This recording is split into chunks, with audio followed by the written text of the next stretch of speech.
મારું નામ વિવેક છે। મારી સાસુ સગાવાલા અને પાડોશીના ઘરે જઈને ઝઘડા કરાવતી।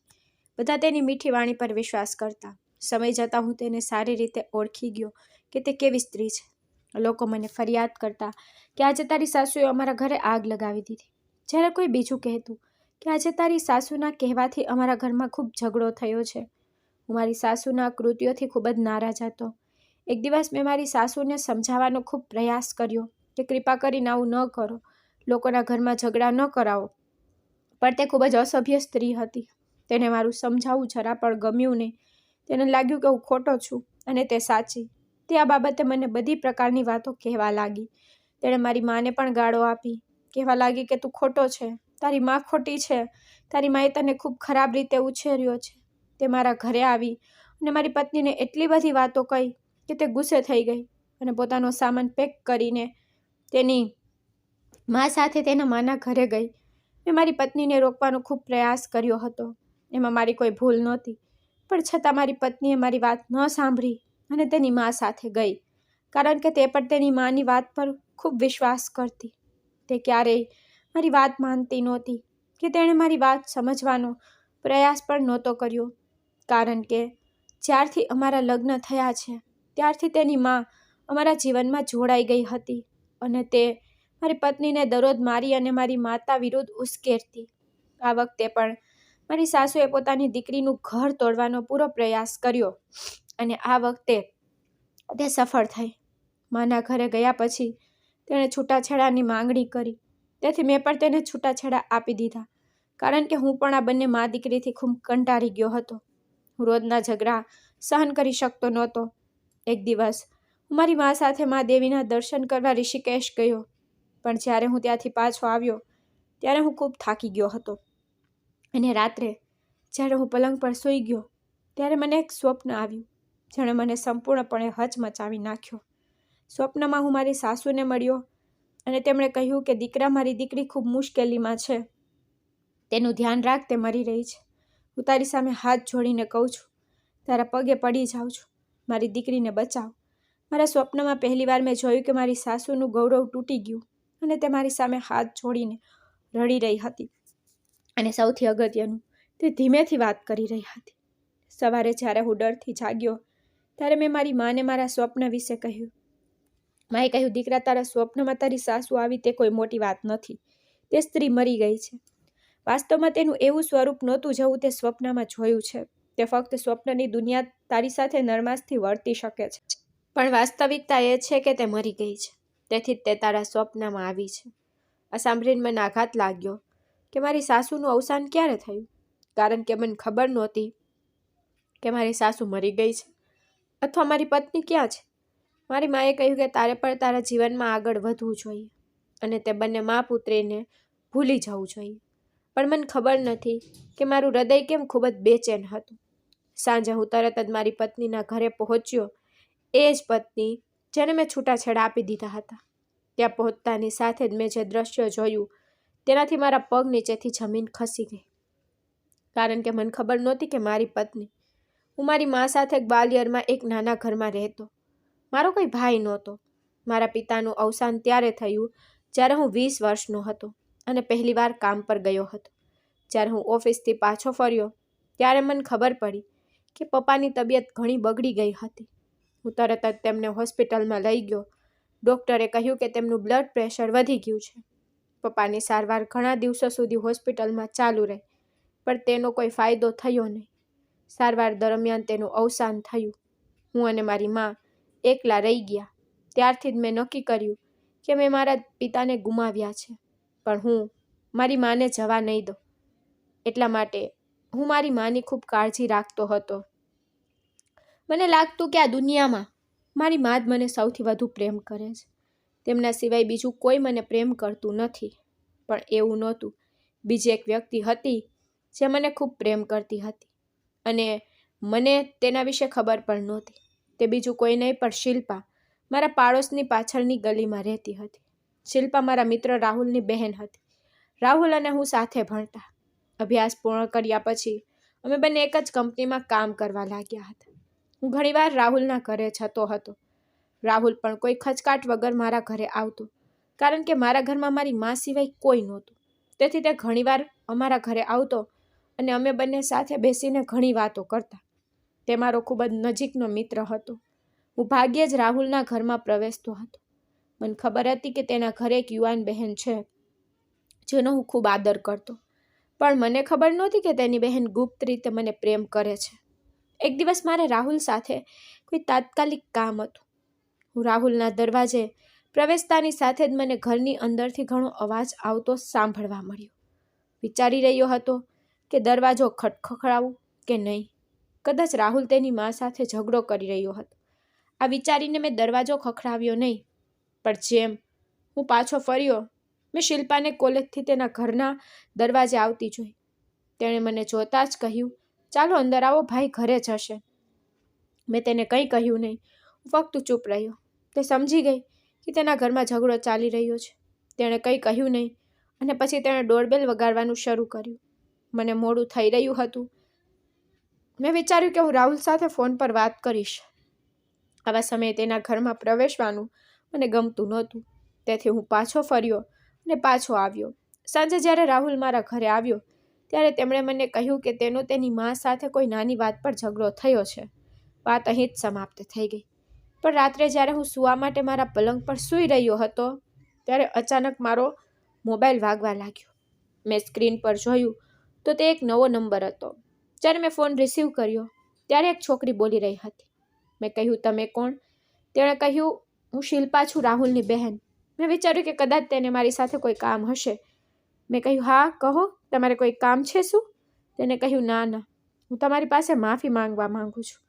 તેની વાત સાંભળીને હું એક ક્ષણ માટે વિચારવા લાગ્યો કે તે શેના માટે માફી માંગી રહી છે. મેં ગભરાયેલા શબ્દોમાં કહ્યું કે મને તમારા શબ્દોનો અર્થ સમજાયો નહીં. તેણીએ કહ્યું, ખરેખર તો બપોરે તમારી સામે મને ઘણી શરમનો સામનો કરવો પડ્યો હતો. જ્યારે તમે આવ્યા હતા ત્યારે ભાઈ અને મા વચ્ચે ઝઘડો શરૂ થઈ ગયો હતો, જેના કારણે તમે ઘરની અંદર પણ જઈ શક્યા નહીં. મેં કહ્યું, તો ઠીક છે, અને તમારે માફી માંગવાની જરૂર નથી. હું રાહુલને મળવા આવ્યો હતો, પણ પછી મેં રાહુલ સાથે વાત કરી હતી. બસ ત્યારથી શિલ્પા મારી સાથે વાત કરવા લાગી. તે મને કોઈને કોઈ બહાને ફોન કરતી. હું તેની સાથે વાત કરવા માંગતો નહોતો, છતાં તે મારી સાથે વાત કરતી હતી. રાહુલને અત્યાર સુધી આ ખબર નહોતી.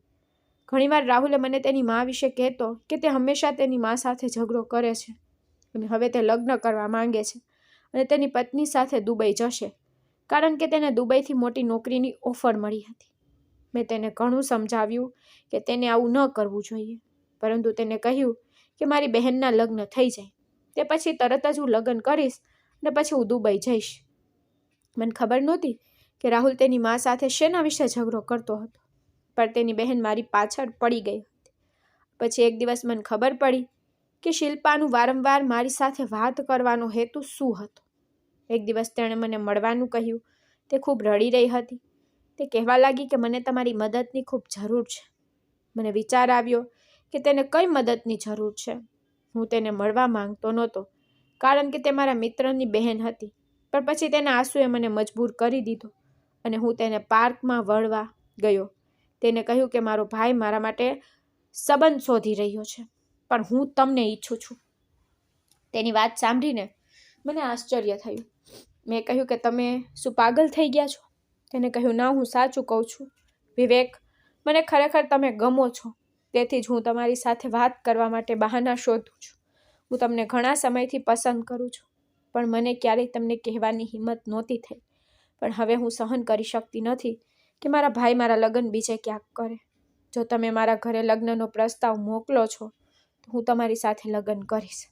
તેની વાત સાંભળીને હું એક ક્ષણ માટે ચૂપ થઈ ગયો. મારી આસપાસનું વાતાવરણ ઠંડુ થવા લાગ્યું. પણ પછી મેં ઊંડો શ્વાસ લીધો અને કહ્યું, ઠીક છે, પણ આ શું ગેરંટી છે કે તે મારા અને તારા સંબંધ માટે સંમત થશે? તેણે કહ્યું કે મારા ભાઈ તમારા વિશે ખૂબ સારું વિચારે છે. તે હંમેશા તમારા વખાણ કરે છે. તે ક્યારેય આપણા સંબંધનો ઇનકાર કરશે નહીં. તેને મારો હાથ પકડીને કહ્યું કે હું સાચું કહું છું. હું તમને ખૂબ પ્રેમ કરું છું. તમારે મારા પર વિશ્વાસ કરવો જોઈએ. જો તમે મને નહીં મળો તો હું મરી જઈશ. મેં દરેક પ્રાર્થનામાં તમારા માટે વિનંતી કરી છે. મેં હંમેશા તમારી સંભાળ રાખી છે. મને ખબર નથી કેમ, જ્યારે શિલ્પા મારી સાથે આ રીતે વાત કરી રહી હતી ત્યારે મને તે ખૂબ જ ગમતી હતી. હમણાં તેને કહ્યું કે મને થોડો સમય જોઈએ છે, પરંતુ જ્યારે હું ઘરે આવ્યો અને ઠંડા મનથી તેના વિશે વિચાર્યું ત્યારે મને સમજાયું કે તે ખૂબ જ સારી છોકરી છે, સુંદર, શિક્ષિત, સારી વર્તણૂકવાળી, સંસ્કારી છે. તેનામાં એવી કોઈ ખામી નથી કે જેના કારણે હું તેને ના પાડી શકું. અને પછી તે મને ખૂબ પ્રેમ કરે છે. તે આખી જિંદગી મારી સંભાળ રાખશે. મારે તેના પ્રેમની કદર કરવી જોઈએ. 2-3 દિવસથી હું ચિંતામાં હતો કે મારી માને મારા લગ્ન વિશે કેવી રીતે વાત કરવી, અથવા રાહુલને કેવી રીતે કેવું કે હું તેની બહેન સાથે લગ્ન કરવા માંગુ છું. પછી અચાનક એક દિવસ રાહુલ મારા ઘરે આવ્યો અને મને કહ્યું કે દુબઈમાં મારી નોકરી ફાઇનલ થઈ ગઈ છે. હવે હું ટૂંક સમયમાં મારી બહેન માટે એક સંબંધ ફાઇનલ કરીશ અને પછી હું લગ્ન કરીને દુબઈ જઈશ. મને મારી મા સાથેના રોજિંદા ઝઘડાઓમાંથી રાહત મળે અને પગાર પણ સારો રહેશે. તકનો લાભ લઈને મેં કહ્યું કે તું તારી બહેન માટે સંબંધ શોધી રહ્યો છે? તેને કહ્યું હા, જો કોઈ સારો સંબંધ હોય તો ચોક્કસ મને કહે. ત્યારે મેં રાહુલને કહ્યું કે રાહુલ, હું તારી બહેનને અપનાવવા માટે તૈયાર છું અને સાચું કહું તો તે પણ મને પસંદ કરે છે. આ સાંભળીને મને લાગ્યું કે રાહુલ કંઈક પ્રતિક્રિયા આપશે, તે ગુસ્સે થશે અથવા તેનું વર્તન બદલાઈ જશે. પણ તે મારી વાત સાંભળીને ખૂબ ખુશ થયો. તેને કહ્યું તું સાચું કહી રહ્યો છે? મેં કહ્યું હા, મને તારી બહેન ગમે છે. તેને કહ્યું તો પછી ઠીક છે, જલ્દી લગ્નની તૈયારી કર. તેણે મને ખુશીથી ગળે લગાવ્યો અને કહ્યું યાર, તે મારા માટે એક મોટી સમસ્યા હલ કરી છે. શું કાકી પણ આ સંબંધ માટે તૈયાર છે? તે મારી મા વિશે વાત કરી રહ્યું હતું. મેં હજુ સુધી મારી મા સાથે આ વિશે વાત કરી નહોતી, પણ મને પૂરો વિશ્વાસ હતો કે મારી મા શિલ્પાને તરત જ હા પાડી દેશે. અને એવું જ બન્યું. જ્યારે મેં તેમને શિલ્પા વિશે બધું કહ્યું ત્યારે તેને કહ્યું દીકરા, જો તને તે છોકરી ગમે છે તો મને કોઈ વાંધો નથી. આ રીતે શિલ્પા સાથે મારા લગ્ન જલ્દી થઈ ગયા, કારણ કે રાહુલને તેના અને તેની બહેનના લગ્ન પછી તરત જ દુબઈ જવાનું હતું. રાહુલે પોતાના માટે એક છોકરી પણ શોધી લીધી હતી. છોકરીનો પરિવાર ગરીબ હતો, પણ તેને આ વાતથી કોઈ વાંધો નહોતો. તેને તે છોકરી ગમતી હતી. અને આ રીતે રાહુલની બહેનના લગ્ન પછી મારા ઘરે આવી અને રાહુલે તેની પસંદગીની છોકરી સાથે લગ્ન કર્યા અને તેને પોતાના ઘરે લઈ ગયો. મને શિલ્પા પાસેથી ઘણી અપેક્ષાઓ હતી. લગ્નની પહેલી રાત્રે તેણે ખુલ્લેઆમ મારા માટે પોતાનો પ્રેમ વ્યક્ત કર્યો. તેણે ફક્ત એટલું જ કહ્યું કે હું તમને ખૂબ પ્રેમ કરું છું, પણ આજ સુધી તમે મને નથી કહ્યું કે તમે મને કેટલો પ્રેમ કરો છો. તેની આંખોમાં મારા માટે પ્રેમની ચમક જોઈને મને આશ્ચર્ય થયું. શું કોઈ છોકરી મને આટલો પ્રેમ કરી શકે? મેં તે રાત્રે પણ કહ્યું કે મેં પહેલાં ક્યારેય તારા વિશે આવું કંઈ વિચાર્યું નહોતું, પણ હવે હું તારા પ્રેમમાં પડી ગયો છું. હું આખી જિંદગી તારી સંભાળ રાખીશ અને તને ખૂબ પ્રેમ કરીશ. અમારા લગ્ન જીવનની શરૂઆત થઈ ગઈ હતી. લગ્નના બીજા જ દિવસે મેં જોયું કે શિલ્પા થોડી ચિંતિત દેખાઈ રહી હતી. મેં કહ્યું શું વાત છે? તું ઉદાસ દેખાય છે? તેને મારી તરફ જોઈને કહ્યું કે હા, મને મારી માની ચિંતા છે. ભાઈ દુબઈ જવાનું કહી રહ્યા છે. ભાઈના ગયા પછી મારી માં એકલી રહેશે. હું હંમેશા તેની ચિંતા કરતી રહું છું. મેં કહ્યું કે તું ચિંતા ના કર. ગમે તેમ તારું માનું ઘર દૂર નથી. ક્યારેક તું તારા માના ઘરે જજે, ક્યારેક તારી માતા અહીં આવશે. મને આ વાતથી કોઈ વાંધો નથી. મારી વાત સાંભળીને તે ખૂબ ખુશ થઈ હતી. લગ્ન પછી 1 અઠવાડિયા સુધી બધું બરાબર ચાલુ રહ્યું હતું. મેં મારી પત્ની સાથે સારો સમય વિતાવ્યો. તે મારા પ્રત્યે પોતાનો પ્રેમ વ્યક્ત કરતી, કહેતી કે તેણે મને ઘણી પ્રાર્થનાઓ પછી મેળવ્યો છે. ભગવાન કરે આપણા સંબંધ પર ક્યારેય ખરાબ નજર ન પડે. તે મારી મા સાથે ખૂબ સારું વર્તન કરતી હતી. મારી મા કહેતી દીકરા, શિલ્પા ખૂબ જ સારી છે. તે મારી વહુ નથી, પણ મારી દીકરી જેવી છે.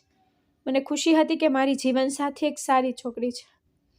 રાહુલ થોડા સમય પછી તેની પત્ની સાથે દુબઈ ગયો, પણ તે પછી મારી સાસુ એકલી રહી ગઈ. તે અમારા ઘરે આવવા લાગી. હું મોટે ભાગે ઓફિસમાં રહેતો. સવારે 8 વાગ્યે ઓફિસ નીકળી જતો અને રાત્રે 9 વાગ્યે ઘરમાં પ્રવેશ કરતો. મને રવિવારે રજા રહેતી હતી. ત્યારે મને ઘરની કેટલીક બાબતોની જાણ થતી. શરૂઆતમાં તો ઘરનું વાતાવરણ સારું ચાલતું, પણ એક દિવસ અચાનક મેં જોયું કે જ્યારે હું ઓફિસથી મોડી રાત્રે ઘરે આવ્યો ત્યારે મેં જોયું કે મારી મા ઘરના આંગણામાં મને ક્યાંય દેખાતી નહોતી. જ્યારે હું રસોડામાં ગયો ત્યારે તે ત્યાં પણ નહોતી. તે ઘણીવાર આંગણામાં કે રસોડામાં હોતી હતી. તે મારી રાહ જોતી. જ્યારે હું તેના રૂમમાં ગયો ત્યારે તે આંખો બંધ કરીને સૂતી હતી. હું તેની પાસે ગયો કે તરત જ તે એક ઝટકા સાથે ઊભી થઈને કહેવા લાગી કે દીકરા તું આવી ગયો છે. મેં તેના આશીર્વાદ લીધા ને કહ્યું, મમ્મી શું થયું? તમને સારું તો છે ને? તમે અહીં રૂમમાં શું કરી રહ્યા છો? તેને કહ્યું, દીકરા બધા કામથી મુક્ત થયા પછી હું આવીને રૂમમાં સૂઈ જાઉં છું. વહુ પાસે તેની સાસુની સેવા કરવાનો તેની સાથે વાત કરવાનો સમય નથી. દરરોજ તેની માં ઘરે આવે છે અને રૂમને તાળું મારીને માં અને પુત્રી બંને એકબીજા સાથે વાતો કરતા રહે છે. મેં મમ્મીના હાથ પર હાથ મૂકીને તેને આશ્વાસન આપવાનું શરૂ કર્યું. મમ્મી, ખરેખર શિલ્પા તેની માં પ્રત્યે ખૂબ જ ગંભીર છે. મેં શિલ્પાને પરવાનગી આપી છે કે તેની માં અહીં આવી શકે છે. તે પણ એકલી રહી ગઈ છે ને? માએ મારી સામે જોયું, કહ્યું, દીકરા શું મને મારી વહુ પાસેથી કોઈ અપેક્ષા નથી? હું પણ એકલી રહું છું. તું ઓફિસ જાય છે. મેં પણ વિચાર્યું કે જ્યારે મારી વહુ ઘરે આવશે ત્યારે હું તેની સાથે વાત કરીશ, પણ તારી પત્ની પાસે સમય નથી. મેં મારી માતાના ચહેરા પર ઉદાસી જોઈ. મેં કહ્યું, ન મમ્મી, તમે ચિંતા ન કરો. હું શિલ્પાને સમજાવીશ કે ભવિષ્યમાં તે આવી ભૂલ નહીં કરે. ત્યારબાદ અમે બધા સાથે રાત્રિ ભોજન કર્યું.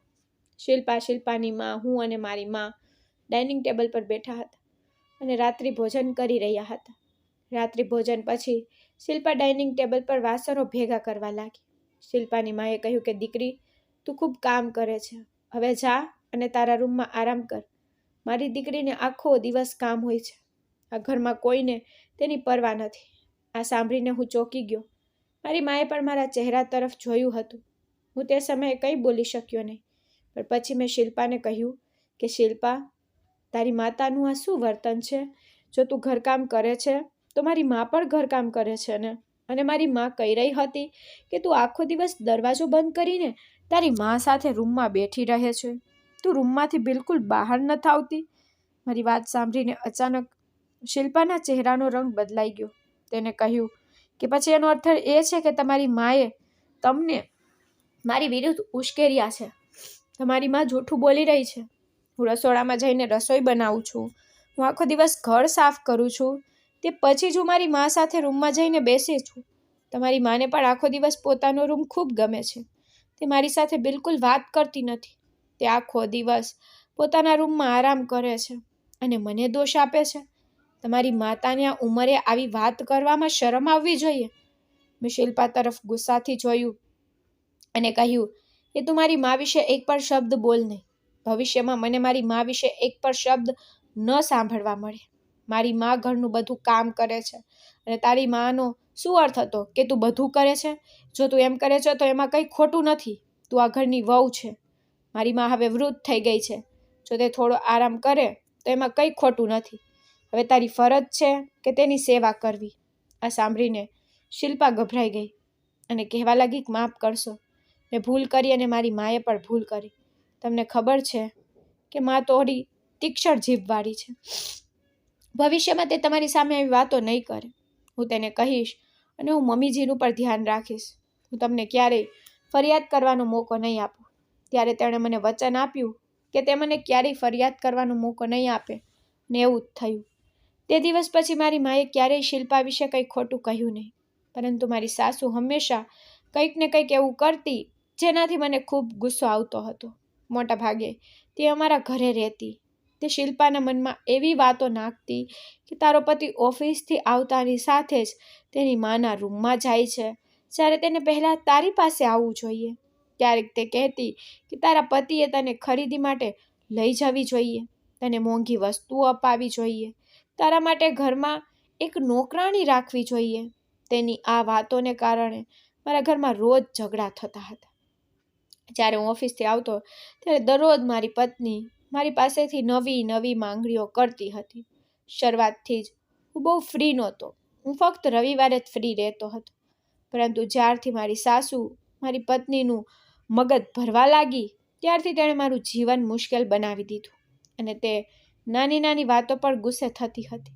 તે ગુસ્સે થતી હતી કે મારે તેની ઈચ્છાઓ પૂરી કરવી પડતી અને મને ખબર હતી કે તે આ બધું કેમ કરી રહી છે, કારણ કે તેની માં આ બધી વાતો તેના મનમાં મૂકતી હતી.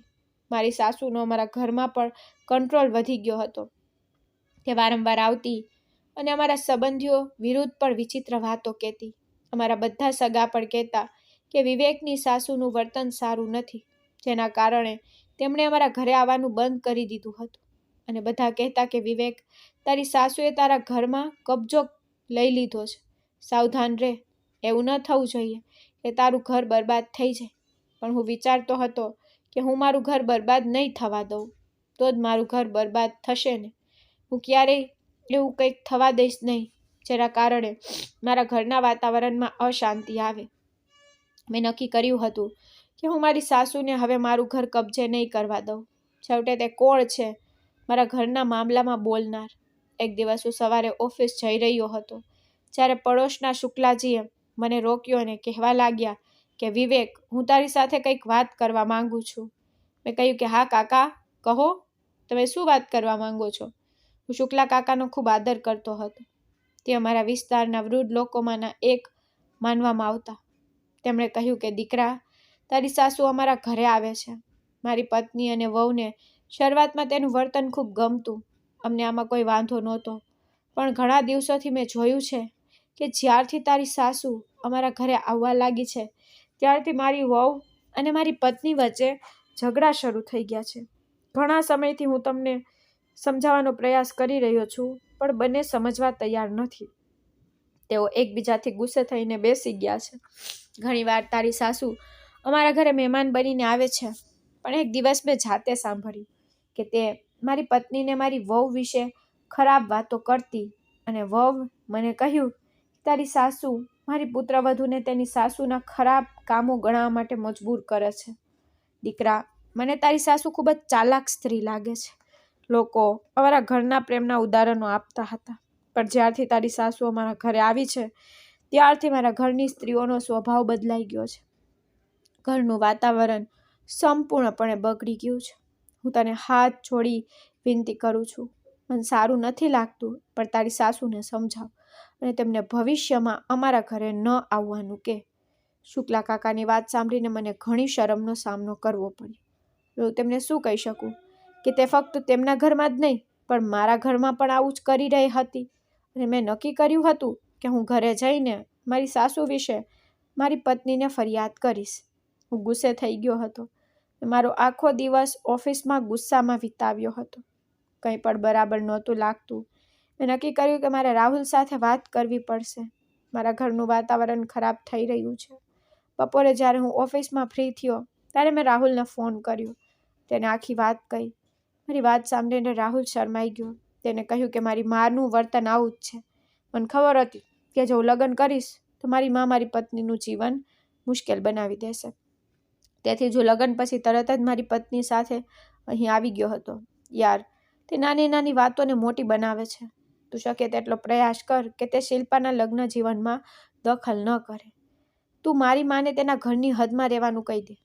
રાહુલના શબ્દો મારા મનમાં આવી ગયા હતા, અને મેં નક્કી કર્યું કે આજે હું ઘરે જઈને શિલ્પાને કહીશ કે તું તારી માને અમારા ઘરે આવતા અટકાવ, અને તેને અમારા પાડોશીઓના ઘરે જવાનો પણ કોઈ અધિકાર નથી. તેને પોતાના ઘર પર ધ્યાન કેન્દ્રિત કરવું જોઈએ. રાત્રે હું ઘરમાં પ્રવેશતાની સાથે જ મારી પત્ની, મારી સાસુ બેઠા બેઠા એકબીજા સાથે વાતો કરી રહ્યા હતા. જ્યારે મારી મા તેના રૂમમાં હાજર હતી. જેમ હું અંદર ગયો, મેં શિલ્પાને કહ્યું કે મારે તારી સાથે ખૂબ જ મહત્વપૂર્ણ વાત કરવી છે. રૂમમાં આવ. જ્યારે તે મારી સાથે રૂમમાં આવી, ત્યારે મેં તેને શુક્લાજીએ કહેલી બધી વાત કહી. મારી વાત સાંભળીને તેને કહ્યું કે તમે હંમેશા મારી મા વિશે ખરાબ બોલો છો, અને આજે તમે પાડોશના લોકો વિશે વાત કરીને તેને ખરાબ બનાવી રહ્યા છે. મેં કહ્યું કે તારી માનું વર્તન સારું નથી. મને નથી લાગતું કે તે તારા લગ્ન જીવનમાં પણ દખલ કરે છે. તેને સમજાવ.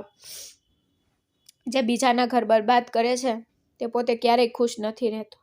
આના પર મારી પત્ની મારી સાથે ઝઘડવા લાગી. તે એક જગ્યાએથી બીજી જગ્યાએ મામલો લઈ ગઈ. તે મારી મા સામે મારી મા વિરુદ્ધ બોલવા લાગી. હવે તેની જીભ એટલી ખુલ્લી થઈ ગઈ હતી કે તે કોઈ પણ ડર વગર જે ઈચ્છે તે કહેતી. ક્યારેક તે કહેતી કે તમારી મા તમને કાબૂમાં રાખે છે, તો ક્યારેક તે કહેતી કે તમને મારી મા સાથે હંમેશા સમસ્યા રહે છે. મેં તેને સ્પષ્ટ કહ્યું હતું કે તે અમારા ઘરે ન આવે, અને હવે તારો તેની સાથે કોઈ સંબંધ નહીં રહે. મારી વાત સાંભળીને તેનો ગુસ્સો આસમાને પહોંચી ગયો. તે કહેવા લાગી કે આવું ક્યારેય ન થઈ શકે. મારી મા એકલી રહી ગઈ છે, અને હું તેને ક્યારેય નહીં છોડું. અમે હજુ વાત કરી રહ્યા હતા ત્યારે મારી સાસુ રૂમમાં પ્રવેશી અને અવાજ કરવા લાગી. તેને કહ્યું, તું મારી દીકરી સાથે કેમ લડી રહ્યો છે? જો હું ઈચ્છું તો હું હમણાં પોલીસ સ્ટેશન જઈ શકું છું. તારી વિરુદ્ધ રિપોર્ટ નોંધાવી શકું છું કે તું અને તારી માં મળીને મારી દીકરીને પરેશાન કરો છો. સાંભળીને મને ગુસ્સો આવ્યો અને કહ્યું, હમણાં જ મારા ઘરમાંથી નીકળી જાઓ. આના પર મારી પત્નીએ પણ મને દોષ આપવાનું શરૂ કર્યું. મારી સાસુ કહેવા લાગી કે આ બધો તમારી માનો વાંક છે. તું તારી માના આદેશનું પાલન કરે છે. તારી માં મારી દીકરીને પણ ત્રાસ આપે છે અને તું પણ. તેમની આ જ વાતોએ મારી પત્નીના મનમાં મારા અને મારી માં સામે શંકા પેદા કરી હતી. તે પતિ પત્નીની નાની નાની વાતોમાં મારા પર શંકા કરતી અને મારી સાથે દલીલ કરતી. તે દિવસે મોટો ઝઘડો થયો. મારી સાસુ મારા શબ્દોથી ગુસ્સે થઈ અને તેના ઘરે ગઈ અને મારી પત્ની તેના કરતાં અનેક ગણી ગુસ્સે થઈ ગઈ. મેં વિચાર્યું કે તેનો ગુસ્સો તો સામાન્ય છે, તે ઠીક થઈ જશે, પણ ના. તે દિવસ પછી રોજિંદા ઝઘડા, દલીલો વધુ વધતી ગઈ. ધીમે ધીમે આ ઝઘડો નવી ઊંચાઈએ પહોંચવા લાગ્યો હતો અને અમારા ઘરમાં એક પણ દિવસ એવો નહોતો ગયો જ્યારે હું અને મારી પત્ની લડતા નહોતા. આ ઝઘડાનો એકમાત્ર વિષય એ હતો કે હું મારી માના પલ્લુ સાથે બંધાયેલો છું. મારી માં મોટે ભાગે મારી પત્ની સાથે વાત કરતી નહોતી. તે જાણતી કે તેની વહુ અને તેની માં કેટલી ખરાબ વર્તન કરે છે. મારી પત્ની ઈચ્છતી હતી કે હું તેની વાત સાંભળું, તેની માનું સાંભળું અને મારી માને છોડી દઉં, પણ હું ક્યારેય એવું કરી શકતો નહોતો. ઘણા દિવસો વીતી ગયા. મારા ઘરનું વાતાવરણ બિલકુલ સારું ન થયું. માએ કહ્યું કે દીકરા, એકવાર તારી સાસુને પ્રેમથી સમજાવવાનો પ્રયાસ કર. જો તે સંમત થાય તો તારી પત્નીનો મૂડ પણ સુધરશે. હું તમને બંને પતિ પત્નીને નારાજ જોઈ શકતી નથી. માના આગ્રહ પર એક દિવસ મેં મારી સાસુને પ્રેમથી સમજાવવાનો પ્રયાસ કર્યો. મેં તેણીને કહ્યું કે બીજા લોકોના ઘરે જઈને આ બધું ન કરો. તમે બીજા લોકોના ઘરે જઈને તેમની વચ્ચે ઝઘડા કરો છો. એટલું જ નહીં, પણ તમારી દીકરીના ઘરમાં પણ તમે એવું જ કરી રહ્યા છો. આ તમારી દીકરીનું ઘર બરબાદ કરશે. તમે બીજા લોકોના ઘરમાં ઝઘડા કરાવો છો. આ યોગ્ય નથી. આ રીતે પરિવારો બરબાદ થશે અને તમે તેના માટે જવાબદાર રહેશો. તમારે તમારી જીભ પર થોડો કાબૂ રાખવો જોઈએ. તમારા વર્તનથી મારા ઘરની શાંતિ પણ છીનવાઈ ગઈ છે. મને અને મારી પત્નીને એકબીજા પર શંકા ન કરાવો. આ તેના માટે તીર જેવું સાબિત થયું અને દર વખતની જેમ આ વખતે પણ તે ગુસ્સે થઈ અને કહેવા લાગી કે તારી માએ તને આ બધું સમજાવ્યું છે અને તને અહીં મોકલ્યો છે. તે સ્ત્રીએ તને ખોટો ઉછેર્યો છે, તેથી તું હંમેશા તારી માને સહારો આપે છે અને મા અને પુત્ર બંને મળીને મારી દીકરીને હેરાન કરો છો. તેના શબ્દોથી મારું હૃદય દુભાઈ ગયું.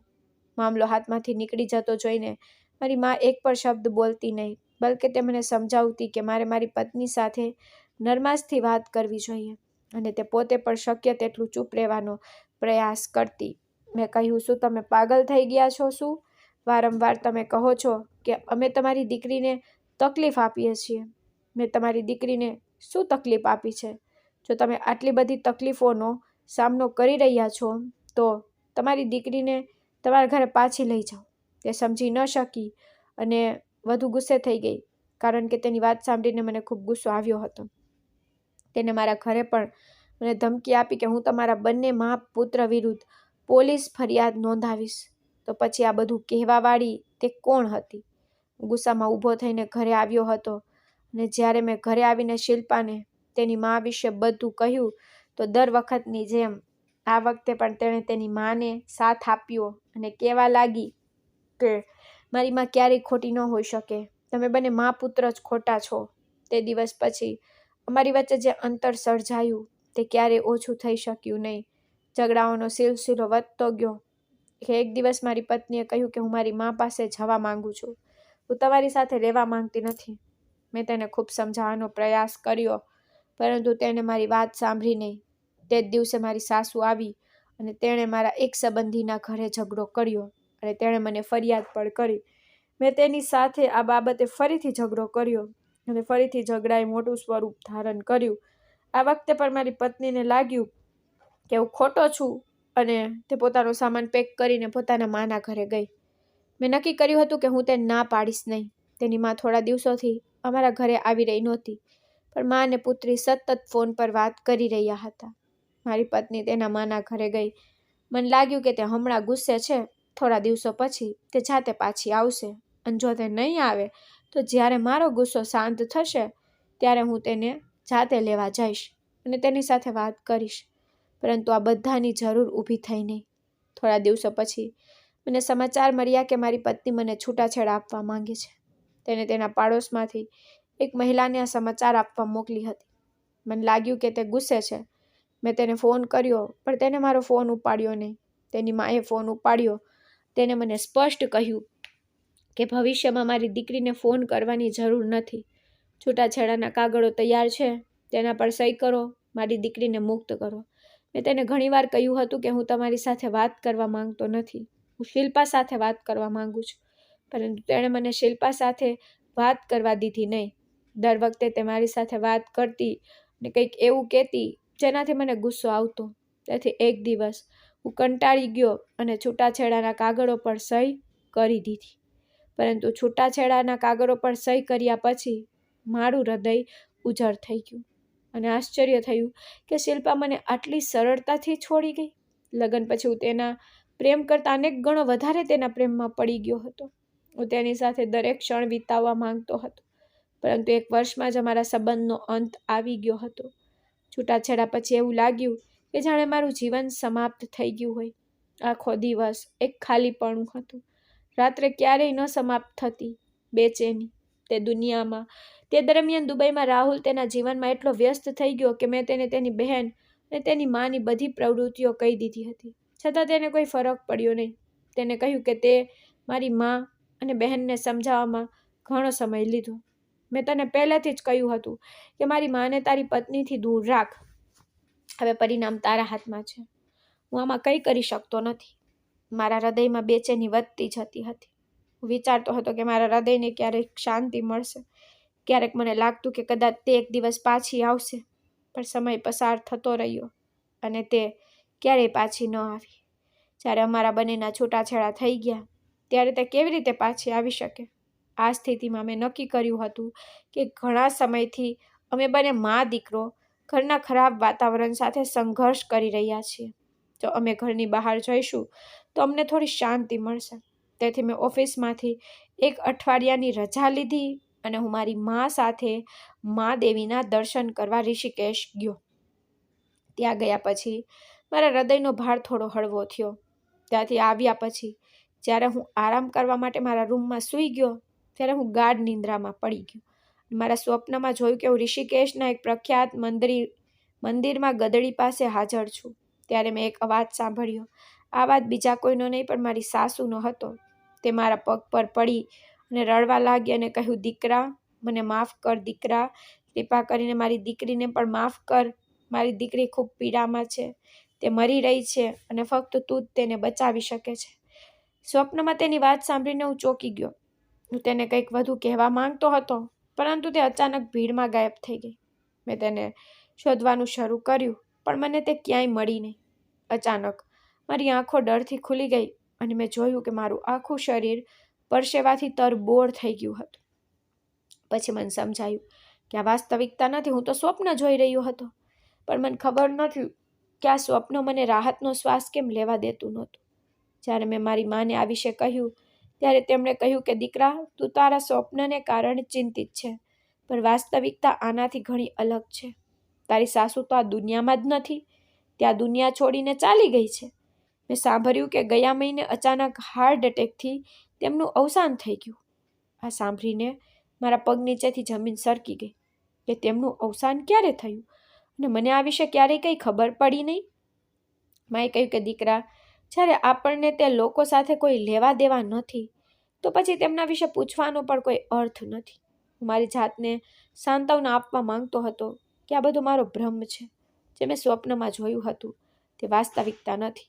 પણ મને ખબર નથી કે તે સ્વપ્ન મને રાહતનો શ્વાસ કેમ લેવા દેતું નહોતું. સ્વપ્નનું દ્રશ્ય મારી આંખો સામે વારંવાર ફરી રહ્યું હતું. મેં વિચાર્યું કે કદાચ એવું જ હશે.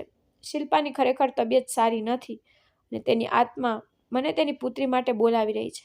સપનામાં મૃત લોકો દેખાય અને વિનંતી કરે તે વાસ્તવિકતામાં બનેલી ઘટના સૂચવે છે. આ સ્થિતિ મને ખૂબ જ બેચેન કરતી હતી. હું દરરોજ શિલ્પાને યાદ કરતો હતો. મારા સ્વપ્નમાં મેં મારી સાસુનો એક ભાગ જોયો જે મેં વાસ્તવિકતામાં ક્યારેય જોયો નહોતો. વાસ્તવમાં તેણી હંમેશા ઘમંડી અને ખરાબ વર્તન કરતી, પરંતુ સ્વપ્નમાં મેં જોયું કે તે વારંવાર મને પુત્ર કહી રહી હતી. વારંવાર કહેતી હતી કે તેની પુત્રીની તબિયત સારી નથી, તે મરી રહી છે.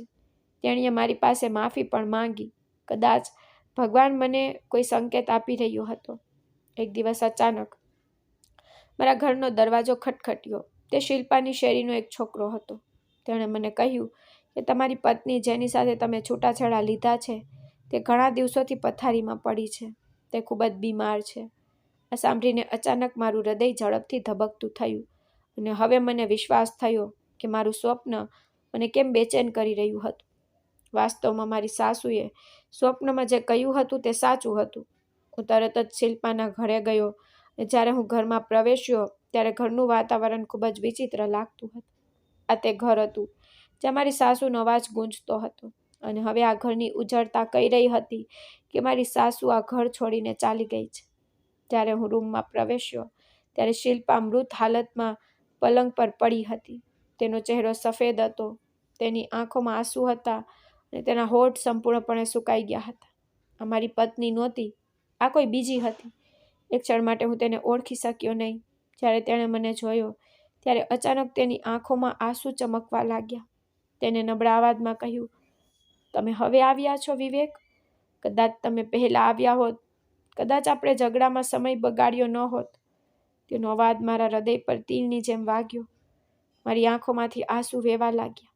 મેં તેનો હાથ પકડીને તેને ખાતરી આપી કે હવે હું તને ક્યારેય એકલી નહીં છોડું. હું તને ખૂબ પ્રેમ કરું છું. તારાથી અલગ થયા પછી મને પણ શાંતિ નથી. શિલ્પા કહેવા લાગી કે અહીંથી ચાલ્યા જાઓ. હવે આપણી વચ્ચે કોઈ સંબંધ નથી. તમે મને કયા અધિકારથી એકલી છોડ? અને તે જોરથી રડવા લાગી. મેં કહ્યું કે તે પોતે જ છૂટાછેડા માંગ્યા હતા. હું તને ક્યારેય છોડવા માંગતો હતો? મેં ઘણીવાર તારી સાથે વાત કરવાનો પ્રયાસ કર્યો, પણ દર વખતે તારી માં ફોન ઉપાડતી અને તે ક્યારેય મારી સાથે વાત કરી નહીં. મારા પોતાના શબ્દોમાં અફસોસ હતો. તેણે કહ્યું કે મેં તમને ફક્ત એક જ વાર છૂટાછેડા માટે કહ્યું હતું, તે પણ ગુસ્સામાં. પણ જ્યારે તમારી પાસેથી છૂટાછેડાના કાગળો આવ્યા ત્યારે તમે તેના પર સહી કરી દીધી, જાણે તમે મારા છૂટાછેડાની રાહ જોઈ રહ્યા હતા અને તમે પોતે જ મને તમારા જીવનમાંથી કાઢી મૂકી. મેં કહ્યું, માફ કર શિલ્પા, તું મને દોષ આપી રહી છે. હું તને છોડવા માંગતો જ નહોતો. મેં દરેક રીતે તારી સાથે વાત કરવાનો પ્રયાસ કર્યો, પણ તારી માએ ક્યારેય મને તારી સાથે વાત કરવા દીધી નહીં અને તે પોતે જ મને દર વખતે કહેતી કે તું મારી સાથે રહેવા માંગતી નથી, તો પછી હું તારી પાછળ કેમ પડ્યો છું. તે દર વખતે આવું કહેતી કે મારે તેની દીકરીને મુક્ત કરવી જોઈએ. મેં તને સમજાવવાનો ખૂબ પ્રયાસ કર્યો, પણ તું હઠીલી હતી અને તારી માં પણ. તું તારી માના શબ્દોને મારા શબ્દો કરતાં વધારે મહત્વ આપતી. આ સાંભળીને મારી પત્ની વેદનામાં ડૂબી ગઈ. ખૂબ રડવા લાગી. રડતી રડતી તે બોલી, મને ખબર છે કે હું ભોળી છું. હું મારી માના શબ્દોથી પ્રભાવિત થઈ. મેં હંમેશા મારી માના શબ્દો પર વિશ્વાસ કર્યો અને જુઓ, ભગવાને તેને તેની છેલ્લી ક્ષણોમાં તેની પુત્રી કે પુત્રનો સ્વાર્થ મેળવવા માટે પૂરતો સમય આપ્યો નહીં. તે ઘરે એકલી હતી અને તેનું હૃદયરોગના હુમલાના કારણે મૃત્યુ થયું. હું પણ ખૂબ જ ઉતાવળી છોકરી છું, ખૂબ જ ઝડપથી નિર્ણયો લઉં છું, પણ તમે તો સમજદાર હતા. મેં કહ્યું, આ બધું અમારી વચ્ચે સર્જાયેલી અણબનાવને કારણે થયું છે, નહીતર અમે બંને એકબીજાને ખૂબ પ્રેમ કરતા હતા. મેં હજુ પણ તને ખૂબ સહન કરી છે. પુરુષોનો અહંકાર ખૂબ મોટો હોય છે, પરંતુ દર વખતે મારા અહંકારને ઠેસ પહોંચાડતી રહી. તો હું શું કરી શકું? તેણે રડતા રડતા કહ્યું, હું સમજ છું કે તે મારી માની ભૂલ હતી. તેને મને તમારા પર શંકા કરાવી, પણ છતાં મેં ક્યારેય તમારાથી અલગ થવાનું વિચાર્યું પણ નહીં. હું ફક્ત અલગ ઘરમાં રહેવાનો મામલો તમારા પર નાખવા માંગતી હતી અને મારી માંગણી પૂરી કરવા માંગતી હતી. મારી પત્નીએ રડતા રડતા મને તેના છૂટાછેડાનું કારણ કહ્યું અને હું હંમેશા વિચારતો હતો કે આટલા પ્રેમ પછી તેણે અચાનક મારી પાસેથી છૂટાછેડા કેમ માંગ્યા, જેનો જવાબ આજે મને મળ્યો. અહંકારે અમારા સુંદર સંબંધનો નાશ કર્યો. જ્યારે હૃદયમાં ગેરસમજ, ખોટી વાતો, અહંકાર વધવા લાગે ત્યારે અલગ થવું હંમેશા પ્રેમાળ હૃદયનું ભાગ્ય બની જાય છે. છૂટાછેડા લીધા પછી મારી સાસુએ મારી પત્નીના લગ્ન બીજા કોઈ સાથે કરાવી દીધા હતા, પણ મારી પત્ની મને ખૂબ પ્રેમ કરતી હતી. તે મને ભૂલી શકતી નહોતી. તેણે બીજા પતિ સાથે ખુશ રહેવા માટે ઘણો પ્રયાસ કર્યો, પણ હૃદય ક્યારેય કોઈના નિયંત્રણમાં આવે છે. તે પણ બીજા પતિ સાથે ખુશ રહી શકી નહોતી, અને બીજો પતિ કડક વર્તનનો વ્યક્તિ હતો. તેણે મારી સાસુ અને પત્નીને મળવા પર પ્રતિબંધ મૂક્યો હતો, કારણ કે તેને કહ્યું હતું કે મારી સાસુ મારી પત્ની સાથે વાત કરે છે અને મારી માતા વિરુદ્ધ બોલે છે. તેથી જ મારી સાસુ અને પત્ની એકબીજાને મળી શકતી નહોતી. મારી પત્નીએ તેની માને મળવા જવા માટે ઘણો પ્રયાસ કર્યો, પરંતુ તેના બીજા પતિએ તેને કોઈ પણ પ્રયાસને સફળ થવા દીધો નહીં. મારી સાસુ તેની પુત્રીને મળવા માટે ઉત્સુક હતી. તેણે તેના બીજા જમાઈને પણ વિનંતી કરી, પરંતુ તેની કોઈ પણ વિનંતી સાંભળવામાં આવી નહીં. તેના બંને બાળકોથી અલગ થયા પછી તેને સમજાયું કે એકલતા શું છે. તેણે રાહુલને ફોન કરીને પાછા આવવા કહ્યું, પણ રાહુલે તેને સ્પષ્ટ કહ્યું કે હું મારી પત્ની સાથે અહીં ખૂબ ખુશ છું. હું મારું કામ પણ ખૂબ જ આરામથી કરી રહ્યો છું. નથી તો કે તમે મારું ઘર બરબાદ કરો, જે રીતે તમે મારી બહેનનું ઘર બરબાદ કર્યું છે. હું તમારી સાથે કોઈ સંબંધ રાખવા માંગતો નથી. અને તે પછી રાહુલે ક્યારેય તેની માને ફોન કર્યો નહીં. મારી સાસુ તેની પુત્રી અને પુત્રના દૂર રહેવાના દુઃખમાં ગંભીર રીતે બીમાર પડી ગઈ. તેની પુત્રીનું ઘર બરબાદ કરવાનો અફસોસ પણ તેના હૃદયમાં ઘર કરી ગયો હતો. હવે જ્યારે તેને ખરાબ જમાઈ મળ્યો ત્યારે તેને મારી કિંમત યાદ આવી, પણ ઘણો સમય વીતી ગયો હોવાથી પસ્તાવાનો કંઈ અર્થ નહોતો. આ આઘાતથી મારી સાસુ ખૂબ બીમાર પડી ગઈ, અને તેની છેલ્લી ક્ષણોમાં પણ તે તેની પુત્રી અને પુત્રનો ચહેરો જોવા માટે ઝંખતી હતી. અને પછી એક દિવસ તે મૃત્યુ પામ્યા. જ્યારે મારી પત્નીએ તેની માના મૃત્યુના સમાચાર સાંભળ્યા ત્યારે તે ભાંગી પડ્યા. તેની સાસુના મૃત્યુ પછી તેનો પતિ પોતે તેની માનો ચહેરો જોવા માટે લાવ્યો હતો. ત્યાં સુધીમાં મારી પત્ની તેના બીજા પતિથી ખૂબ નફરત કરવા લાગી હતી. મારી પત્નીએ તેના બીજા પતિને પણ છૂટાછેડા આપી દીધા હતા, કારણ કે તે તેની માને ગૂંગણામણ અને પીડાથી મળતી ભૂલી શકી નહોતી. તે વ્યક્તિ સાથે પોતાનું જીવન વિતાવવા માંગતી નહોતી. છૂટાછેડા પછી તે તેના માના ઘરે પાછી ફરી અને એકલી રહેવા લાગી હતી. પરંતુ મને છોડી દેવાનો અફસોસ અને તેની છેલ્લી ક્ષણોમાં તેની માને ન મળી શકવાનો આઘાત એટલો બધો હતો કે તે પણ બીમાર પડી ગઈ અને પથારીવશ થઈ ગઈ. તેની હાલત એટલી ખરાબ થઈ ગઈ કે તે બીમારીએ તેને ખરાબ સ્થિતિમાં મૂકી દીધી હતી. તેની હાલત જોઈને મને મારી સાસુના શબ્દો યાદ આવ્યા, ત્યારે તેણીએ મારા સ્વપ્નમાં કહ્યું હતું કે મારી દીકરીનું ધ્યાન રાખ, તે મરી રહી છે, તેને તારી જરૂર છે. તે મારા સ્વપ્નમાં આવીને મને આ સમાચાર આપ્યા, કારણ કે તેની આત્માને શાંતિ નહોતી. પરંતુ મારી પત્નીની હાલત જોઈને મને ખાતરી થઈ ગઈ કે તે મારી સાસુની આત્મા જ છે જે મને અહીં લાવી છે. મેં તેની સારવાર માટે દિવસ રાત પ્રયાસ કર્યો. હોસ્પિટલમાં દિવસ રાત ગયો, પ્રાર્થના કરી. ક્યારેક હું રાત્રે તેની બાજુમાં બેસીને તેની સંભાળ રાખતો. હું તેના કપાળ પર હાથ રાખીને ભગવાનને પ્રાર્થના કરતો. મારી મા પણ મારી સાથે ઊભી હતી. આ વખતે તેમણે પણ તેમની વહુને ગળે લગાવી હતી, કારણ કે તે જાણતી હતી કે આ મારા હૃદયની શાંતિ છે. તે મારો પ્રેમ હતો, જેને હું છોડીને ભૂલી શક્યો નહોતો, અને હું તેના દુઃખમાં ડૂબી રહ્યો હતો. મારી પત્નીની સારવાર શહેરની મોટી હોસ્પિટલમાં ચાલી રહી હતી. ધીમે ધીમે તેની હાલત સુધરવા લાગી. જીવન તેના ચહેરા પર પાછું ફરવા લાગ્યું. તેણીએ મારો હાથ પકડીને કહ્યું કે વિવેક, મને હવે ક્યારેય છોડતા નહીં, અને હું તમને ક્યારેય છોડીશ નહીં. હું આખી જિંદગી તમારી સાથે રહેવા માંગુ છું. મેં મારી પત્નીને ફરીથી સ્વીકારવાનું નક્કી કર્યું હતું, અને લગ્ન ફરીથી થયા. હવે તે મારા ઘરમાં છે. મારી મા તેને તેની પુત્રીની જેમ પ્રેમ કરે છે, અને હવે અમારી વચ્ચે તે શાંતિ છે જે વર્ષો પહેલાં છીનવી લેવામાં આવી હતી. હવે જ્યારે પણ મારી સાસુ મારા સ્વપ્નમાં આવે છે ત્યારે હું તેને હસતી અને સંપૂર્ણપણે બદલાયેલી જોઉં છું. જો તે દિવસે તે મારા સ્વપ્નમાં ન આવી હોત તો કદાચ હું ક્યારેય મારી પત્નીને બચાવી શક્યો ન હોત. તે મારી સાસુની આત્મા હતી જે તેની પુત્રીને બચાવવા માટે મારો સહારો માંગતી હતી. જ્યારે મેં શિલ્પાને મારા તે સ્વપ્ન વિશે કહ્યું ત્યારે તે મારી સામે પહોળી આંખોથી જોવા લાગી. તેના ચહેરા પર આશ્ચર્ય સ્પષ્ટ દેખાતું હતું. તેને કહ્યું કે આ કેવી રીતે શક્ય બની શકે? મેં કહ્યું કે આ સત્ય છે. તમારી માં ખરેખર મારા સ્વપ્નમાં આવી અને મને કહ્યું કે મારી દીકરી બીમાર છે, તેને બચાવ. તેને મને તારી આ ખરાબ હાલત વિશે કહ્યું હતું. આ સાંભળીને હું રહી શક્યો નહીં. મારા હૃદયને શાંતિ ન મળી, તેથી હું તરત જ તારા ઘરે પહોંચી ગયો. નહીંતર મને ખબર નહોતી કે તું કેવી હોઈ શકે છે. મારી વાત સાંભળ્યા પછી મારી પત્ની ખૂબ રડી રહી હતી. તેણે કહ્યું કે મને હંમેશા લાગે છે કે મારી માં મારી આસપાસ છે. ક્યારેક એવું લાગે છે કે તે મારા માથાને સ્પર્શ કરી રહી છે. ક્યારેક એવું લાગે છે કે તે મારી પાસેથી માફી માંગી રહી છે.